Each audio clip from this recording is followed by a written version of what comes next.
খাওয়া দাওয়া। আর বাঙালদের খাওয়া দাওয়া একটু কঠিন খাওয়া দাওয়াগুলো বাঙালদের খাওয়া দাওয়া হচ্ছে তোমার যেগুলো ফেলে দেওয়া জিনিস সেগুলো দিয়ে খাওয়া, বাঁধাকপির পাতা যেগুলো খাওয়া যায় কেউ খায় না সেগুলো খাওয়া, মূলোর পাতা খাওয়া, তারপরে তোমার যেগুলো ভর্তার ধরনের জিনিসগুলো বাঙালিরা একটু বেশি খায়। তারপর ডুমুর খাওয়া, কচু শাক, লতি, এগুলো না আমার শ্বশুরবাড়ির লোকরা জানতো না। মানে লতি ওরা খুব কম খায়, খাই না আর কি, আমার বিয়ের পরেই ওরা খাওয়া শিখেছে। তারপরে তোমার কচু শাক কত হয়ে থাকে আশপাশে, কিন্তু কচু শাক খেতে জানে না।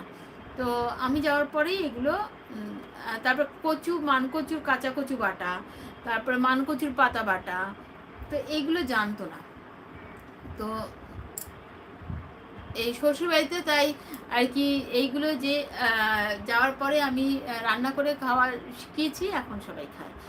তখন তার জন্য বলতো যে আমাদের গরুটা আর কিছু খেতে পারবে না, সব